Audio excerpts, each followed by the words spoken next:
तो आज हम पढ़ेंगे मोल कंसेप्ट के न्यूमेरिकल्स। तो मोल कंसेप्ट के न्यूमेरिकल से पहले ना ये छोटे छोटे फार्मूला थोड़े याद रख लो। जैसे मान लो हमने एक यार फर्स्ट वाला फार्मूला, जैसे मोल का फार्मूला क्या होता है, given mass upon gram atomic मास या ग्राम मॉलिक्यूलर मास। याद रखना ग्राम एटॉमिक मास या ग्राम मॉलिक्यूलर मास। अगर हम एटम यूज कर रहे हैं, लेट करो अगर हम यूज कर रहे हैं सोडियम, जैसे मान लो एटम यूज कर रहे हैं, तो ऑब्वियस आप यहाँ पे लिखोगे ग्राम एटॉमिक मास, तो ये एटॉमिक मास, ये ग्राम एटॉमिक मास बनेगा। लेट अगर हम कोई मॉलिक्यूल यूज कर रहे हैं, लेट करो हम ये N2 यूज कर रहे हैं, तो इसका ग्राम मॉलिक्यूलर मास यानी कि जैसे यहाँ पे 28 यूज करोगे। ठीक है ना, डिपेंड करेगा कि हमारे पास एटम्स हैं या हमारे पास मॉलिक्यूल्स हैं। सेकेंड, मोल निकालने का एक और formula, given volume upon 22.4 litre. लेकिन यहाँ पे कंडीशन याद रखना, ठीक है, एसटीपी और NTP condition. Third formula mole निकालने का एक third formula, given number of atoms and molecules upon 6.02 to 10⁻23। Let करो अगर हमने एटम्स निकालने हैं, ठीक है नहीं, या हमने मॉलिक्यूल्स निकालने हैं, तो हमारे लिए ये वाला फॉर्मूला यूज होगा, ये थर्ड वाला फॉर्मूला यूज होगा। यानी वेट निकालने के लिए, मास निकालने के लिए फर्स्ट फॉर्मूला, वॉल्यूम निकालने के लिए second formula, number of atoms या नंबर ऑफ मॉलिक्यूल निकालने के लिए ये हमारे पास ये थर्ड फॉर्मूला होगा। ठीक है, अब इन्हीं न्यूमेरिकल, इन्हीं फॉर्मूला के बेस्ड हम कुछ न्यूमेरिकल्स कैलकुलेट करेंगे। ठीक है नहीं, देखो जैसे हमारे पास ये फर्स्ट न्यूमेरिकल आता है, हाउ मेनी मोल्स। देखो इस न्यूमेरिकल को, कोई भी न्यूमेरिकल अगर मोल कंसेप्ट का आता है तो उसे निकालने का बड़ा सिंपल सा मेथड, हाउ मेनी मोल्स। देखो हमने क्या निकालने हैं, हमने निकालने हैं मोल्स। जो चीज निकालनी है उसे लिख लो, ठीक है, और जो चीज गिवन है वो लिख लो। How many moles are there in 11.2 litre of nitrogen gas. क्या क्वेश्चन है, 11.2 लीटर नाइट्रोजन गैस में कितने मोल्स नाइट्रोजन के होंगे। यानी हमारे पास गिवन क्या है, वॉल्यूम, तो मैंने यहाँ पे लिख दिया गिवन वॉल्यूम। क्लियर, तो हमारे पास गिवन वॉल्यूम जो है वो हमारे पास है 11.2। ठीक है, ये वॉल्यूम होगा नाइट्रोजन का। तो ध्यान से क्वेश्चन अगर देखा जाए, क्वेश्चन में हमें पूछा गया calculate the number of moles in 11.2 litre of nitrogen. Given volume आ गया, मोल्स निकालने। ठीक है नहीं, अब देखो जरा गिवन वॉल्यूम, अब ये वाला फॉर्मूला देखो, गिवन वॉल्यूम, ठीक है, और ये रहे मोल्स, तो ये सेकंड वाला फॉर्मूला अप्लाई कर दोगे।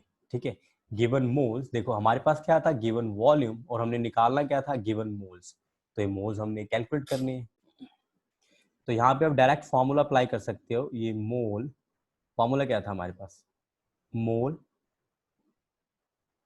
ये था गिवन वॉल्यूम अपॉन 22.4 लीटर्स। ठीक है, याद रखना है 22.4 लीटर आप तभी लगाओगे अगर हमारे पास कंडीशन है, जैसे यहाँ पे एसटीपी कंडीशन हमें दी हुई है। ठीक है ना, तो देखो सीधा यहाँ पे इनकी वैल्यूज फिल कर दो। हमारे पास वॉल्यूम कितना था, ये हमारे पास था 11.2। ठीक है, और हमारे पास से ये 22.4, इसे आप डिवाइड कर दो, तो हमारे पास आंसर कितना बनेगा, ये बनेगा 0.5 मोल्स। ठीक है, ये हमारे पास आंसर आ गया। यानी सिंपल सा कंसेप्ट है कि जो हमने कैलकुलेट करना है, जैसे देखा जाए तो हमारे पास हमने कैलकुलेट क्या करना था, हमने मोल निकालने थे। How many moles given in, volume कितना था 11.2 लीटर में, 11.2 लीटर में हमने मोल कैलकुलेट करने, तो हमने क्या किया, सीधा हमने बचा ये सेकंड फार्मूला अप्लाई किया। वॉल्यूम है, मोल निकालनी, ठीक है, इसे डायरेक्ट अप्लाई कर दो। ओके, तो हमने कुछ ऐसा ही किया, गिवन वॉल्यूम अपॉन 22.4 लीटर, तो वॉल्यूम लिखा अपॉन 22.4 लीटर से मल्टीप्लाई डिवाइड कर दिया, तो ये हमारे पास आ गए मोल। Clear, okay. तो अगर आप इसी को जरा ध्यान से देखो ना, हमें इतना पता है कि 1 मोल में कितना वॉल्यूम होता है, 1 मोल का वॉल्यूम होता है 22.4। ये तो वैसे मैं शॉर्टकट बता रहा हूँ जरा, ठीक है ना। जैसे हमें इतना पता है कि 1 मोल में इतना लीटर होता है, ठीक है नहीं, ये 1 मोल ये फिक्स्ड वैल्यू होती है एट एसटीपी और एनटीपी के ऊपर। ठीक है, तो 11.2 लीटर में कितना मोल होगा, तो ऑब्वियस अगर 22.4 में 1 है तो 11.2, ये इसका हाफ हो गया, तो अगर हाफ में कितना होगा, ये 0.5। ये डायरेक्ट आंसर हमारे पास आ गया। क्लियर, और सिमिलरली लेट, ये हमारे पास नेक्स्ट न्यूमेरिकल आ गया, हमारे पास है calculate the number of molecules. देखो सॉल्व करने के लिए आपने सबसे पहले क्या करना है, जो हमारे पास गिवन है हमने वो लिख लेना है, और जो कैलकुलेट करना है वो लिख लेना है। हमने निकालना है number of molecules, number of molecules, तो नंबर ऑफ मॉलिक्यूल्स हमने कैलकुलेट करनी है। ठीक है, तो नंबर ऑफ मॉलिक्यूल्स को चलो आप n मान लो। ठीक है, तो हमारे पास गिवन क्या है, हमारे पास है 9 ग्राम ऑफ वाटर। तो 9 ग्राम यानी कि हमारे पास वेट गिवन है, यानी हमारे पास है वेट ऑफ वाटर, या मैं सीधा लिख देता हूँ गिवन वेट। हमारे पास गिवन है वेट, ठीक है, गिवन मास। तो हमारे पास गिवन मास या गिवन वेट कितना बचा, ये हमारे पास है 9 ग्राम्स। क्लियर।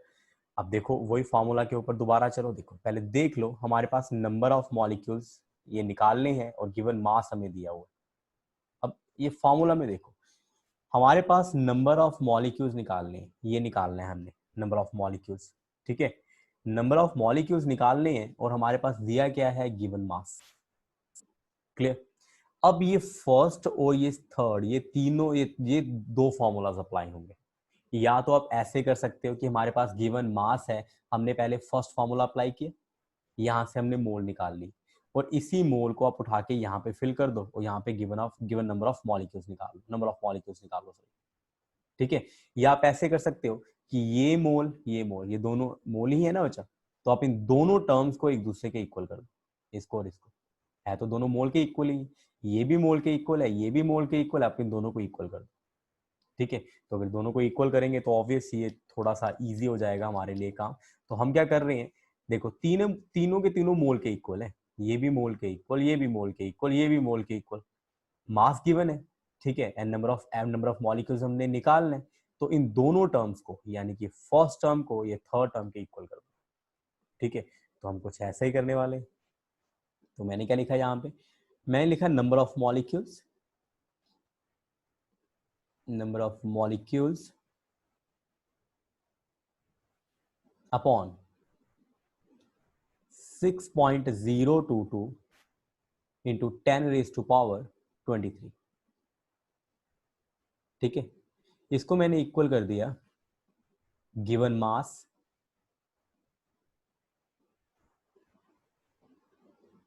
अपॉन, अब देखो वाटर हमारे पास मॉलिक्यूल है, अगर मॉलिक्यूल है तो हम यहाँ पे क्या लिखेंगे, ग्राम मॉलिक्यूलर मास।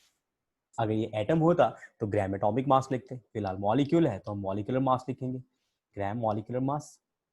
तो वाटर का ग्राम मॉलिक्यूलर मास कितना होता है आप उसे कैलकुलेट कर सकते हो। सुनो देखो यहाँ पे ना मैंने यहाँ पे गिवन नंबर नहीं लिखा, नंबर ऑफ मॉलिक्यूल, क्योंकि ये तो हमने निकाल, ये तो गिवन है ही नहीं हमारे पास, तो गिवन मास था, ठीक है ना। तो हमने क्या किया, फर्स्ट और थर्ड टर्म दोनों को इक्वल कर दिया। अगर आप यहाँ पे देखते हो ये फर्स्ट फॉर्मूला और ये थर्ड फॉर्मूला, यहाँ पे तो वैसे गिवन लिखा हुआ है लेकिन हमने तो यहाँ पे कैलकुलेट करना है, इसलिए मैंने डायरेक्ट लिख दिया नंबर ऑफ मॉलिक्यूल्स। तो फर्स्ट एंड थर्ड टर्म ये दोनों को इक्वल कर दो, ठीक है, दोनों को इक्वल किया तो हमारे पास कुछ ऐसा बना, ठीक है। नंबर ऑफ मॉलिक्यूल्स को n मान लो, ये हमने कैलकुलेट करने, अपॉन 6.022 इंटू 10⁻23, ठीक है, ये आ गया हमारे सामने। और गिवन मास, ये मास हमारे पास कितना है, ये हमारे पास है 9, ये गिवन मास, ठीक है ना। तो ग्राम मॉलिक्यूलर मास, अगर आप वाटर की बात करते हो तो इसका मॉलिक्यूलर मास कितना होता है वो निकाल लो। वाटर का वेट कितना होता है, वाटर में अगर देखोगे तो हाइड्रोजन का वेट 1 होता है और ऑक्सीजन का एटॉमिक वेट कितना होता है, ये 16 होता है। तो टोटल कितना बना, ये 1 इंटू 2, ये तो 2 बन गया, एंड 2 प्लस 16, ये टोटल बन गया 18। क्लियर।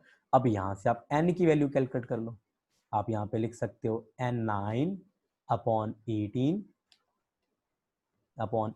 Into 6.022 into 10⁻23। क्लियर। तो बस आप इसे कैलकुलेट कर लो, ये हमारे पास आ जाएंगे number of molecules of water. Okay okay, तो ये हमारे पास आंसर आया 3.011 10⁻23 मॉलिक्यूल्स। देखो ये हमारे पास मॉलिक्यूल्स आए, ऑब्वियस हमारे पास मॉलिक्यूल ही निकालने तो हमने हमारे पास मॉलिक्यूल ही आ गए। क्लियर, ये हमने कैलकुलेट कर लिया। इसी न्यूमेरिकल को ना मैं थोड़ा सा चेंज करता हूँ। देखो लेट करो हमारे पास यहाँ पे आ गया कि calculate the number of atoms, पहले हमने मॉलिक्यूल लिखा हुआ था, अब मैं इस मॉलिक्यूल की जगह पे मैं एटम्स लिख रहा हूँ, ठीक है। लेट मैं इस पोजीशन पे यूज कर रहा हूँ नंबर ऑफ एटम्स, ठीक है। Calculate the number of atoms in 9 gram of water, ठीक है। ये मॉलिक्यूल्स को मैं हटा रहा हूँ तो मॉलिक्यूल को मैं रब कर देता हूँ। तो ये बना हमारा question, calculate the number of atoms. अब हमने मॉलिक्यूल्स नहीं नंबर ऑफ एटम्स निकालने। देखो अगर आप वाटर की बात करते हो, लेट करो मैं H2O यहाँ पे लिख रहा हूँ, H2O। देखो एक सिंपल, ये क्या चीज है, ये हमारे पास है वन मॉलिक्यूल, ये है बच्चा वन मॉलिक्यूल, ठीक है। ओके, तो वन मॉलिक्यूल में अगर आप देखोगे, एक मॉलिक्यूल वाटर में कितने हाइड्रोजन एटम्स हैं, मैं यहां पे लिखूंगा 2 हाइड्रोजन एटम्स हैं। और कितने ऑक्सीजन एटम्स हैं, यहां पे होंगे बच्चा एक ऑक्सीजन एटम। क्लियर, यानी कि हाइड्रोजन एटम कितने हैं, ये हमारे पास 2 आ गए। क्लियर, और ऑक्सीजन एटम्स कितने हैं, ये हमारे पास ओनली 1, कुछ भी नहीं लिखा ना नीचे यहाँ पे, तो इट मीन 1 नहीं होता है, तो यहाँ पे 1 ऑक्सीजन एटम होगा।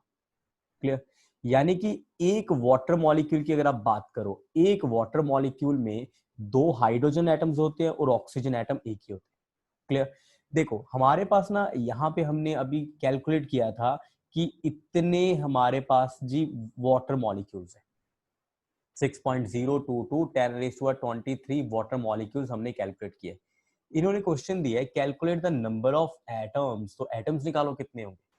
हमें इतना पता है एक वाटर मॉलिक्यूल में 2 हाइड्रोजन एटम्स होते हैं और 1 ऑक्सीजन एटम होते हैं। अगर देखोगे तो 2 हाइड्रोजन एटम्स होंगे और 1 ऑक्सीजन एटम होगा।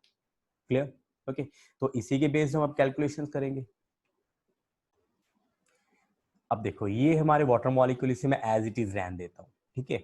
देखो 1 मॉलिक्यूल ऑफ वाटर, अगर एक मॉलिक्यूल वाटर की बात करते हो, तो 1 मॉलिक्यूल ऑफ वाटर यानी H2O containing 2 atoms of hydrogen. तो इसमें 2 एटम्स किसके आएंगे, 2 एटम्स इसमें आए हाइड्रोजन के। देखो वाटर का फॉर्मूला ये, तो इसमें 2 हाइड्रोजन एटम्स है। एक वाटर मॉलिक्यूल में 2 हाइड्रोजन एटम्स है, तो अगर टोटल वाटर मॉलिक्यूल ये जो हमने नीचे लिखा हुआ है, तो 3.011 मॉलिक्यूल्स ऑफ वाटर में कितने हाइड्रोजन एटम्स होंगे, ऑब्वियस डबल। देखो एक वाटर में 2, ठीक है नहीं, 2 हाइड्रोजन है, तो ऑब्वियस 3.011 में कितने होंगे, आप सीधा मल्टीप्लाई कर दो, 2 इंटू आप लिख दोगे 3.011 इंटू 10⁻23, ठीक है नहीं, तो हमारे पास आंसर कितना बनेगा, ये बनेगा 6.022, क्लियर, इंटू 10⁻23, तो ये हमारा आंसर आ गया। क्लियर, और सिमिलरली ये तो आए हमारे पास एटम्स, ये किसके एटम्स आए, ये हमारे पास आए एटम्स ऑफ हाइड्रोजन, ठीक है ना, ये इतने हाइड्रोजन एटम्स आए।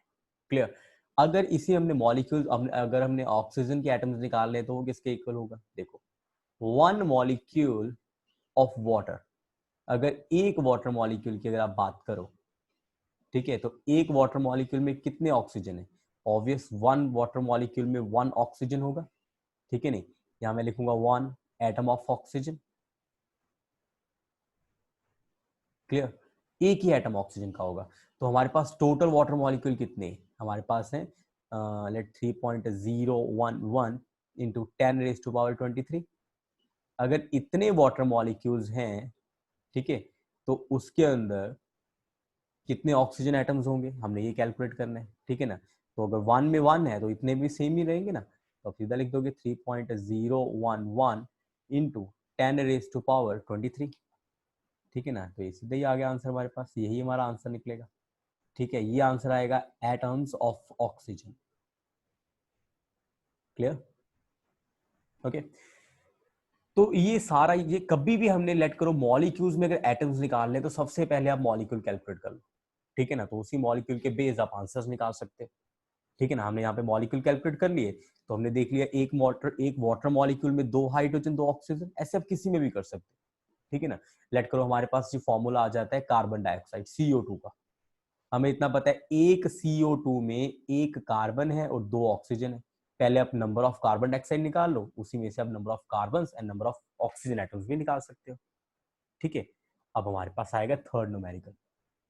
देखो a dot containing 1 milligram of carbon, कहते मान लो एक ना डॉट है, मान लो जी ये हमारे पास एक डॉट आ गया, एक डॉट में मान लो बचा हमारे पास इसका जो वेट है ना, वो है 1 मिलीग्राम, एक कार्बन का वेट, यानी कि मान लो कि इस डॉट का वेट, सॉरी नॉट 1 कार्बन, एक डॉट का वेट हमारे पास है 1 मिलीग्राम।